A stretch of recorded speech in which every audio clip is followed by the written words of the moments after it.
Hello and greetings everyone. I hope everybody's having a fantastic day today. In this video today, we're going to look at the power of community tokens, the importance of them, the rise of them. Then we're going to zoom out, look at the challenges that community tokens are facing, zoom back in, look at how our ecosystem is tackling those challenges. Then we'll wrap up with a conclusion of how 2024 is going to be the year of community tokens, and those with the strongest fundamentals will come out victorious and will take charge and lead the pack. Let's kick off with the market. Right now, we're going sideways. The total market cap dropped to 1.69 trillion right now. Bitcoin has been below 43,000 for a while now. And Ethereum has been actually always between 2,500 and 2,600 consistently. That's partially because it's amazing deflationary mechanisms that it has. You see how with the help of the trading volume, the blockchain has been really deflationary. It is burning much more tokens than it's issuing. So this is part of the solution that deflationary community tokens will really take off. But let's not be discouraged because this was expected. A drawback was expected to happen. Here we can see the reason why, as on Friday, BlackRock actually sold half of the ETF into cash, then bought the dip again. If we look at the chart here, it fell all the way from 43 down to 41,900. So this is when BlackRock decided to offload half of its asset and then buy right back in, get it cheap from back in again. And then since then, it's been going sideways. These ETF traders, that's what they're here to do. They're here to make money for the clients. So if that means they'll have to sell on the high, that's what they're going to do. They're here to trade and maximize profits for their shareholders. That's exactly what they're paid to do. So again, to today's topic, community tokens are really going to take charge. They're going to take lead. As we know, community tokens have been the reason behind many surges.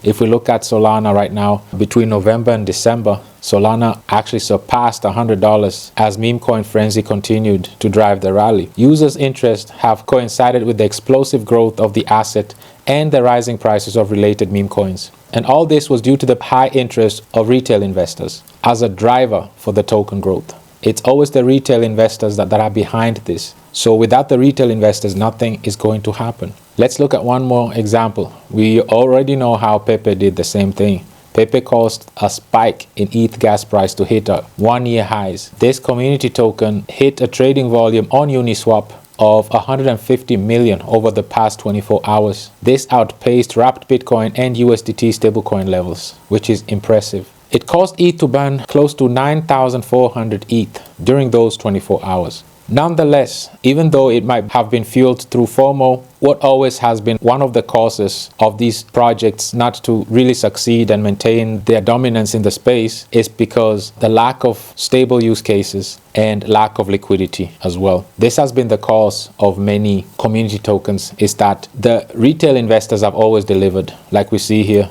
Retail investors are always the drive behind these token growths. However, it's the platform, as we see here, that neither had a solid use case, neither did they have a lot of liquidity. This is the topic of today, to analyze the major challenges that these community tokens are famously lacking. One of them, like we saw here, is liquidity, a solid use case. Inflation is the other one, and another one is also not using the volume effectively. So let's quickly look at that. As far as liquidity, it's not limited to community tokens alone. Bitcoin has and is still suffering of liquidity crisis as well. So much so that it even affects major centralized exchanges such as Binance. Second is inflation. If we look at the most popular applications on Ethereum, such as Aave, Uniswap, and Curve, if we pull them up, we see how inflation of tokens have been a real issue. You see, because they keep minting more and more tokens, and they have a staking platform and issuing their native tokens, this has caused the prices of these utility tokens to just keep decreasing, regardless of their high volume. Over 115 million in daily volume. However, because the inflationary mechanisms that they have, it causes the price to just keep tanking. This is Aave. If we look at Uniswap, we see a similar trend. These tokens have great utilities, great use cases. However, their tokenomics and fundamentals are really weak. And despite their high daily volume, you still see how, due to their inflationary nature, the chart just keeps tanking and the token keeps tanking, especially due to their staking capabilities. If we look at the final one, another famous application on Ethereum is Curve. And Curve, it's been even worse. It's extremely inflationary, and this shows on its token. And if we scroll down and look at from its all-time high, it's dropped 99%. If this was a meme coin, it would have been considered a rug pull and written off. But this is a blue chip application. Curve is one of the most used staking platforms, and it has a high daily volume of 37 million right now, and a great use case and utility. It's known for its staking platforms. We can look at the volume. It has a volume of 122 million. However, you see it has the same inflationary nature, such as Aave, Uniswap, Curve. So these are the identified challenges that these community tokens are really facing, and we need to find a solution to these challenges in order to really put the community tokens back on the map, so that they can be taken seriously as they carve out a niche on their own. And for them to really take center stage and be relevant, we need to adjust and tweak these challenges that we just faced, which is lack of liquidity, inflationary elements, inefficient use of the high trading volumes, and a solid staking mechanism that is deflationary. So before we zoom in and get to the answers and look at how our ecosystem is tackling those 4 challenges, let's look at the catalysts that are still awaiting us. Now that the ETFs have settled, all 11 of them have been approved.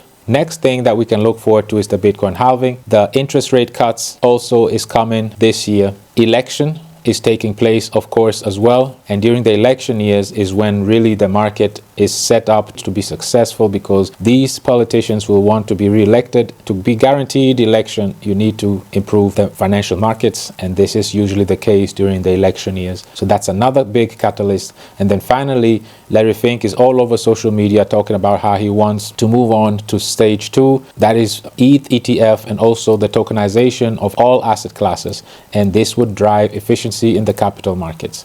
So we still have a handful of catalysts waiting ahead of us. This will bring a lot of volume and a lot of liquidity with it. Now that we understand the catalysts that are still ahead of us, the more important it is now to really tackle the liquidity challenges, the inflationary issues that we face with utility tokens, and also to take advantage of the high daily volume, using the volume more efficiently and effectively. And finally, also improving the staking platform by having a more efficient and sustainable staking mechanism that will not cause the token to be too inflationary. Now, let's zoom back in to our ecosystem and address all these challenges that we just discussed. Again, like we said, this year, 2024, is the year of community tokens. We looked at the 4 major challenges that these community tokens are facing, and to really emphasize on 2024 being the year of community tokens, hear it from one of my favorite crypto analysts, Guy from Coin Bureau. Listen to what he's saying. Basically, it seems that meme coins are becoming an actual bona fide crypto niche in their own right. From our perspective, this was made official when the Avalanche Foundation announced it would begin investing in meme coins late last year. As crazy as it may sound, we think this marked a watershed moment that gave legitimacy to a crypto niche which has never been taken seriously within the industry itself. You've heard it from yours truly.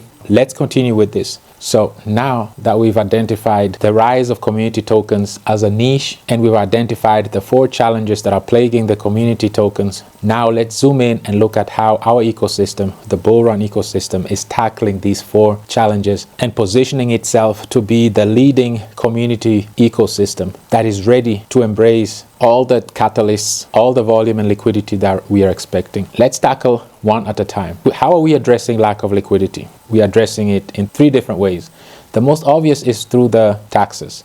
We have a 6% on the buy and the sell side. 3% of that goes towards retention of liquidity. This has helped our token to have a healthy liquidity to market cap ratio and is addressing the liquidity crisis that the industry is facing, especially these community tokens. Another way we solve the liquidity issue is by using our NFT staking boosters. These boosters are used to boost your USDC distributions, and all the revenue generated from these NFTs go towards liquidity pool. Another way how we also boost our liquidity pool is we put aside 10% of the BRL total supply to stake the 10%. And obviously this staked 10% is earning us USDC distributions as well. So we are using those USDC distributions to just compound, buy back from the market, and restake the newly purchased BRL tokens. And we keep doing this over and over again, adding more and more liquidity into the liquidity pool. So those are the 3 ways how we are building a healthy liquidity for our ecosystem.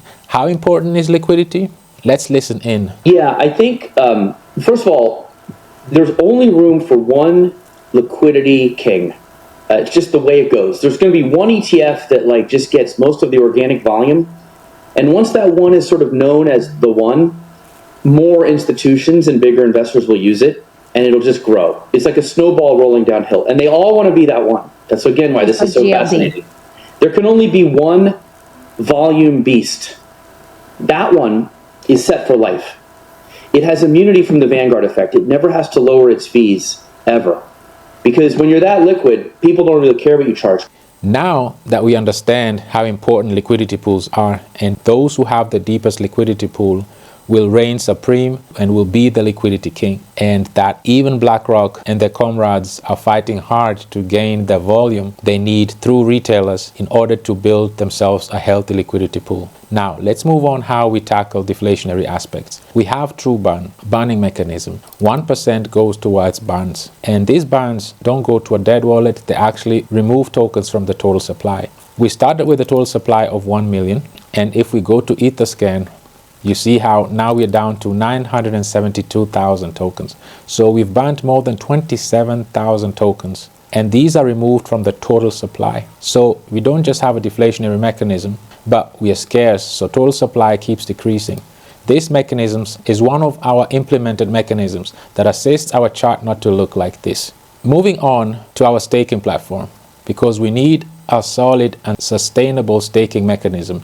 So our staking platform, first of all, we issue USDC distributions. 1% of the taxes go towards accumulating USDC distributions. We have a separate smart contract for that, and as you see right now, we have close to $700 worth of USDC that we accumulate through the regular trading volume, and then these go towards those who are staking the BRL token.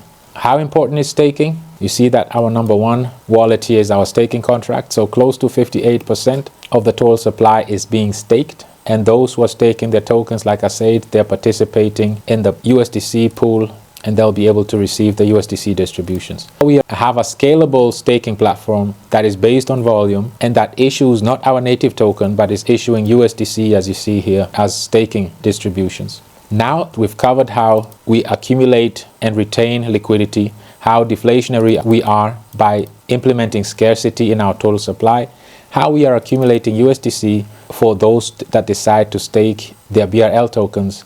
All this is driven by volume. This brings us to the fourth point. This is efficient use of volume. To highlight this, we have to do some math. Let's go back to our favorite community token. Let's calculate the daily volume. And this just shows us the inefficient use of your high daily volume. This is the fourth and final aspect that community tokens need to address to really stand out and be more efficient and effective. So this community token has a volume of above 120 million. However, it doesn't reflect it on the chart. Just for the sake of math, we'll keep it even, 100 million. If we would have 100 million in volume, we multiply that by 1%, that gives us $1 million.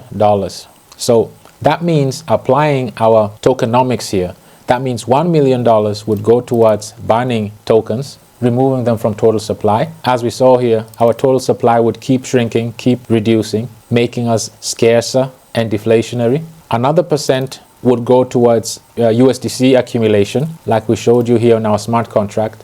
So $1 million worth of USDC would be accumulated right here on this staking contract, ready to be redeemed by those who stake their BRL tokens. And then finally, 3% will go towards liquidity pool. So to calculate that, we'll have to multiply this times 3. So $3 million will go towards accumulating a liquidity. So you see that we would have a whole different use on our daily volume. We would be utilizing the volume efficiently. And community tokens right now are not efficiently and effectively using the daily volume that they're having. So if we would have this type of volume, we would be burning $1 million worth of BRL tokens, or of our other tokens, of survivor tokens and of killer whale tokens, because we all have the same deflationary aspects of them. We would be accumulating $1 million worth of USDC for those who decide to stake their tokens, like we saw here. So there'll be $1 million USDC here on a daily basis. And most importantly, we will be accumulating $3 million worth of liquidity. every single day. As we see here, accumulating $3 million worth of liquidity every single day, if we look at the current liquidity, is right below 25,000. So that means within 10 days, we would have accumulated 30 million worth of liquidity, surpassing the current liquidity that they have in only 10 days if they would be using their volume effectively. So now that we've identified the challenges that these community tokens are not addressing, let's zoom back in and summarize.